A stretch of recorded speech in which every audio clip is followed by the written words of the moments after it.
Bom dia, né? Depois desse feriadão prolongado e depois de mexer na casa, nós estávamos em construção aqui, montando o meu quarto. Estamos ainda arrumando muita coisa. Eu queria falar um pouquinho sobre o estudo da Escola Sabatina de hoje. Ele fala sobre a cura dos endemoniados em Gerasena. Só que ele fala uma coisa que normalmente a gente não pensa nesse detalhe, a gente esquece. Ele fala, né, nesse estudo, né, essa lição aqui, ó, lição da Escola Sabatina, que os primeiros missionários de Cristo foram esses homens. Será que dá para entender isso? Os primeiros missionários de Cristo foram os endemoniados de Gerasena. Eles foram curados por Cristo, né? Os demônios que estavam dentro deles. Em Marcos fala de um especificamente, contado mais a história de um especificamente, mas em Mateus relata-se que era mais de um, que eram dois. Mas em Marcos a história é um pouco mais detalhada, né? E Marcos relata que esse homem era muito forte, esse demoniado era muito forte, ele era preso em jaulas e ele destruía, em cadeias ele destruía, ele era colocado grilhões nele e ele esmiuçava aquilo, destruía tudo, uma força sobrenatural. Quando Cristo chega, esse homem sai do sepulcro, no meio dos sepulcros.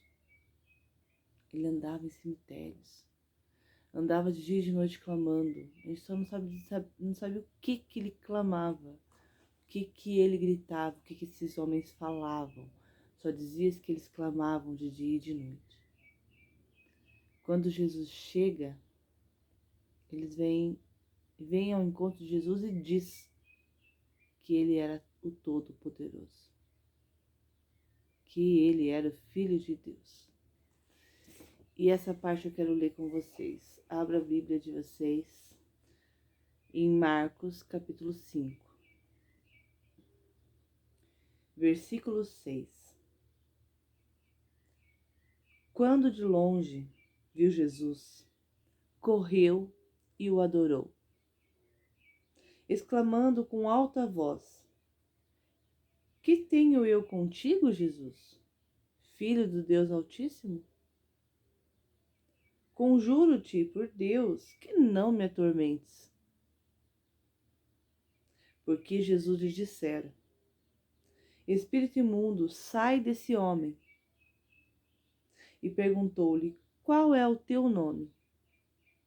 Respondeu ele: Legião é o meu nome, porque somos muitos. E rogou-lhe encarecidamente que os não mandasse para fora do país.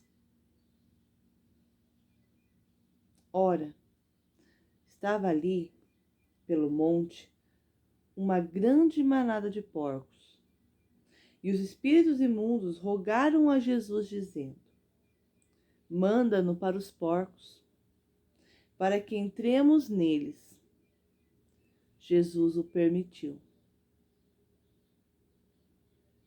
Então saíram os espíritos imundos, entraram nos porcos, e a manada, que era cerca de 2.000, precipitou-se despenhadeira abaixo, para dentro do mar, onde se afogaram.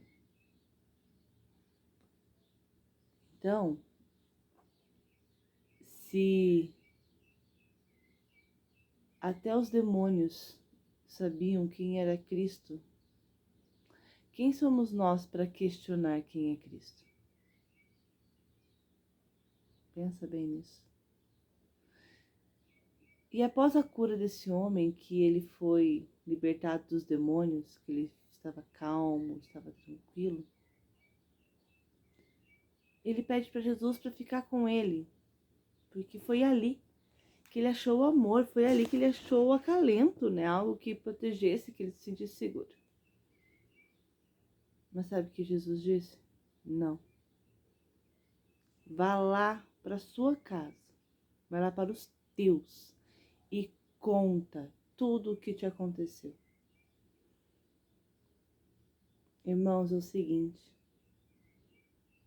você não precisa saber cada detalhe da teologia. Você não precisa saber ser eloquente em meio a um grande público. Você não precisa saber como falar palavras bonitas para seduzir os corações e entregá-los a Cristo. Não. Esse endemoniado teve poucos minutos para conversar com Cristo, para ouvir as suas orientações no momento em que ele foi libertado. Ele poderia fazer uma aula sobre teologia? Não. Ele poderia talvez conduzir multidões, como os discípulos conduziram com as palavras que eles ouviram de Cristo, sermões belíssimos? Não, porque ele não teve essa oportunidade. Ele não teve a oportunidade de poder ouvir os sermões de Cristo, de ouvir as palavras belíssimas saindo da boca de Cristo. Mas ele tinha uma coisa muito importante. Ele tinha o seu testemunho. Ele sabia quem ele era. Ele sabia o que ele tinha sido e o que havia ocorrido com ele. Ele sabia que o que havia acontecido com ele tinha sido um milagre gigantesco. E que somente Deus poderia ter feito o que foi feito com ele. Então, o que ele ia dizer à sua família era a sua história. Era quem ele era, quem ele se tornou no momento quando ele estava endemoniado, o que ele fez. Ele sabia o que havia ocorrido com ele. E ele também contaria o milagre que havia ocorrido com ele durante os momentos pequenos que ele teve com Cristo. Ele preparou um ambiente todo para que quando Jesus fosse a Decápolis, que era a cidade onde esse endemoniado morava, né, aonde ele era a origem dele, ele preparou essas cidades para receber o Evangelho de Cristo. Porque todos ali sabiam quem era Cristo, apesar de não saber o que ele dizia, mas sabiam que ele tinha o poder de fazer. Eu quero que você entenda o seguinte: quem é você? Qual é a sua história?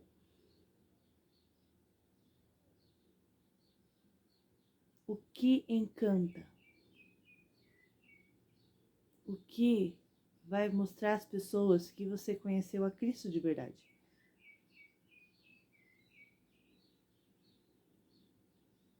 Eu sempre brinco quando me perguntam como eu conheci a Cristo.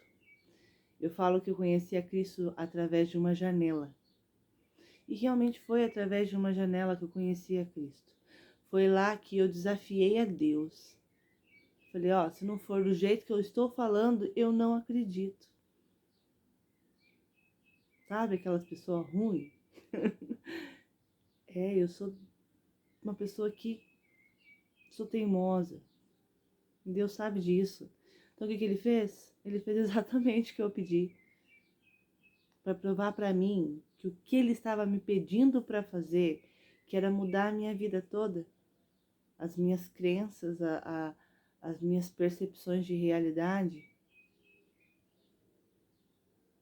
eu precisaria mudar muita coisa para acreditar no Deus que me mostrou todos os desafios que eu fiz a ele. E ele cumpriu todos eles. Então, eu quero que você entenda esse seguinte: quem é você?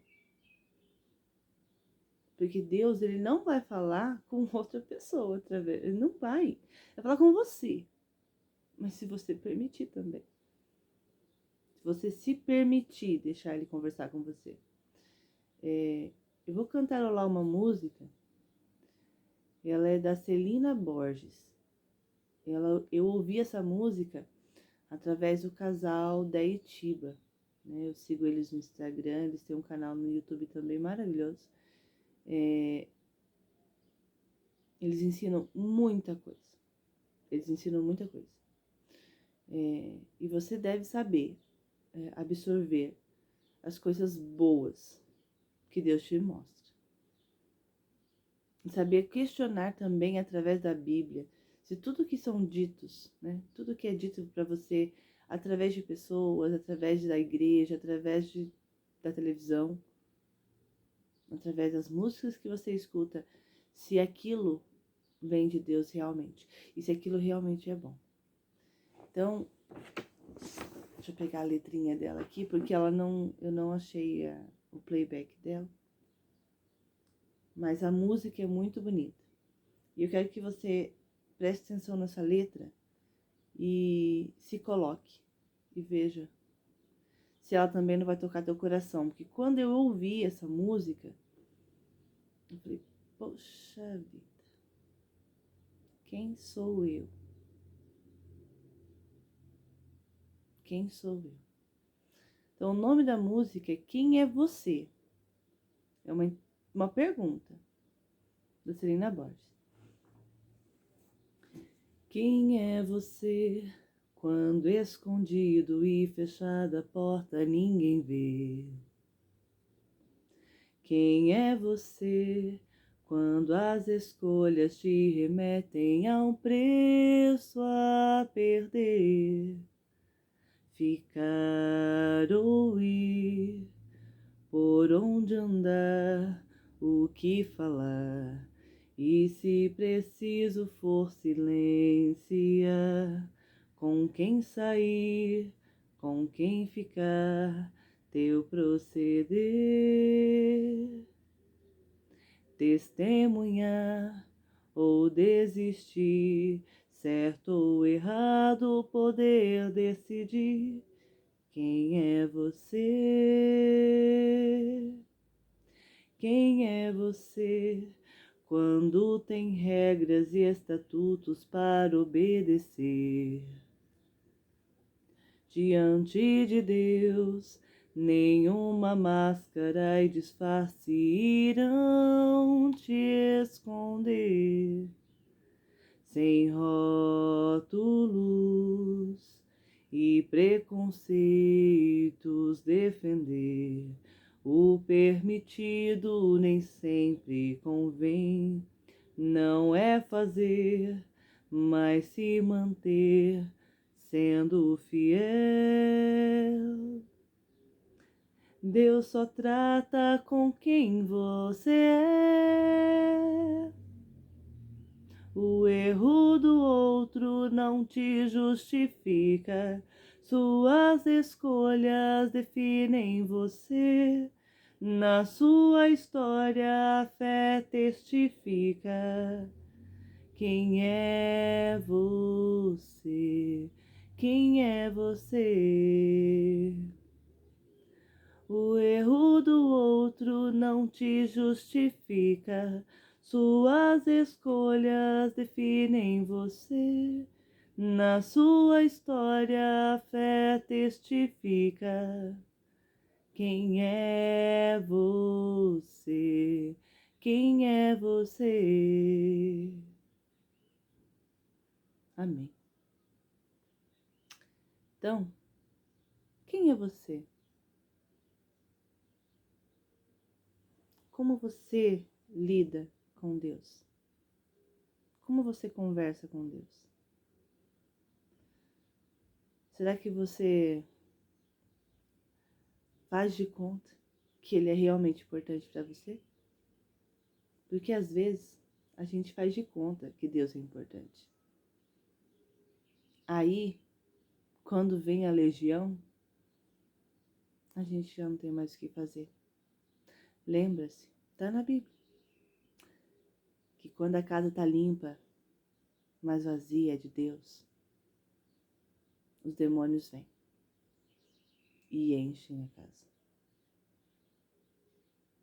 E a casa é você. A casa de Deus é você. O quanto você está se permitindo que Ele entre. Ou o que você está permitindo que entre. E aqui eu não estou falando, tá? Para não dar polêmica de alimentação. Não estou falando disso. Estou falando do que você vê, do que você escuta, o que você deixa que entre em seu coração. O que você está permitindo que entre em seu coração? Que é a casa de seu Deus. A gente não sabe a história antes desses homens que foram endemoniados. A gente só sabe o percurso desse endemoniamento. O quanto de marcas esses homens tiveram. Só que eles estão agora, estavam naquele momento usando essas marcas para falar de Deus. Você também tem cicatrizes. Eu tenho certeza de muitas coisas ruins aconteceram em sua vida. Mas você está usando essas cicatrizes para chamar Deus para sua vida? Ou para blasfemar contra Ele? Às vezes a cicatriz não é física, é emocional ou é psicológica. Não precisa ter marcas na carne para estar sofrendo. Mas, como você está usando? Quem você está deixando que entre na sua casa? O que você está permitindo? Quem é você? Se questione. E se for preciso, mude. Mas não mude de uma hora para outra, porque ninguém muda de uma hora para outra. É só com Deus. Mas peça a Ele a mudança. Porque só Ele é que pode fazer o milagre. Só que uma frase que dizem eu acho muito interessante. Deus não arromba a porta do teu coração. Ele bate nela. De uma forma suave. E Ele aguarda. Ele não entra na marra. Ele espera o acesso que você vai dar a Ele. E Ele vai ocupar o espaço que você proporcionar a Ele. Quando esses homens foram libertos, eles abriram todo o espaço para Cristo. Qual é o espaço de Deus em sua vida? Será que é o mínimo possível, aquela leitura rápida na Bíblia? Uma oração antes do almoço, aquela já programada praticamente, tão automática que às vezes você nem presta atenção no que foi orado? Entendeu? Então eu peço que hoje você faça essa reflexão. Quem é você? Quais foram as marcas que a vida te deu? E agora que você conhece a Cristo, o que você está fazendo? Como você está usando essa oportunidade que Deus te deu de falar do amor dele através do que aconteceu com você? Ele não pede nada além disso. Ele não te pede para estudar teologia para poder falar do amor dele. Ele te pede que você conte o que aconteceu contigo. Que o teu testemunho vai preparar o caminho para que a outra pessoa encontre a Cristo. Então vamos orar? Senhor, estamos aqui neste momento em oração. E queremos te pedir, Senhor, que nos ajude a refletir em quem somos, o que estamos fazendo da nossa vida e como estamos demonstrando seu amor. Queremos te pedir, Senhor, que colocamos em primeiro lugar a nossa família, Senhor, como missão evangelística. O Senhor pede aos endemoniados que vão para casa e conte aos seus os milagres que tu fez na vida dele. E prepare o caminho para o encontro com Cristo. Então, Senhor, nossa primeira missão é dentro do nosso lar, dentro dos nossos. Depois que nós preparamos os nossos, depois nós preparamos os vizinhos, os amigos, e aí vai indo. Preparamos uma cidade toda para encontrar a Ti, para que quando o Senhor esteja vindo, eles estejam prontos e preparados. Que não falhemos na missão de levar a Cristo aos nossos lares, porque é através dos nossos lares que conquistaremos os outros. Que não coloquemos na cabeça que missão é sair do lar. Missão é estar no lar. E conduzir os nossos a Cristo, para que eles possam conduzir os seus, e assim por diante. E assim preparar uma cidade toda para Ti. É o que te pedimos nessa manhã, que encontremos o nosso caminho, o nosso testemunho, para que assim possamos fortalecer o amor de Cristo em nossos filhos, nossos cônjuges, familiares, e aí expandimos. É o que te pedimos nessa manhã, em nome de Jesus. Amém. Que essa meditação, essa pequena meditação, possa te ajudar a ser mais realista com algumas coisas. Às vezes nós focamos tanto em fazer missão para fora que esquecemos da nossa casa. Foca no seu lar primeiro. Leva os teus, porque é eles que Cristo vai cobrar de você depois. E é através deles que você conquistará outros. Tenha certeza disso. Tenha um ótimo dia.